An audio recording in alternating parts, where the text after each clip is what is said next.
touch mukomaja bitsiri no ichende imenu kare mataura kuti tine mama chef Mostivity muriko murumazera Kula Desmond Blue Eyes kare mataura kuti tine Humphrey ufunge imenu iwe chingoita chero yawaita safi wakari gaziwa zvonoita Mari vari kudenga ndo vanotichengeta ini ndinoita chero yandaita nekuti nasunga chema mangwana futi zvose ungakonzerwa nekuda kwemunhu washaya mari yemunyambo pafuti seva kuti upenyu hwako ndewako wegani chiraramire hapana ngakumiririre kunze kwaiye mwari shamwari ida mwari iwe chingoita chero yawaita safi wakarega ziva zvonoita mari vari kudenga ndo vanotichengeta ini ndinoita chero yandaita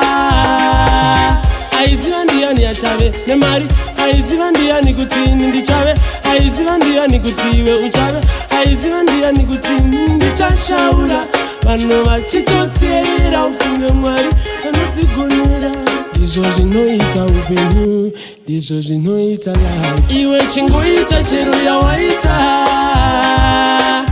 safi wakarega ziva zvonoita mari vari kudenga ndo vanotichengeta ini ndinoita chero yandaita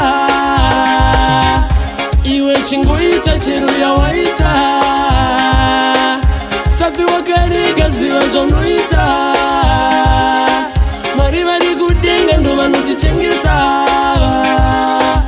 ini ndinoita chero yandaita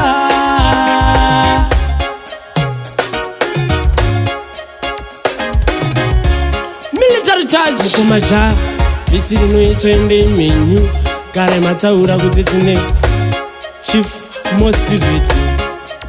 iwe Humphrey Kula Desmond mangwa murumazera Blue Eyes ufunge imenu nekuti nasunga chema mangwana futi zvose ungakonzerwa nekuda kwemunhu washaya mari yemunyambo pafuti seva kuti upenyu hwako ndewako wegani chiraramire hapana ngakumiririre kunze kwaiye mwari shamwari ida mwari iwe chingoita chero yawaita safi wakarega ziva zvonoita mari vari kudenga ndo vanotichengeta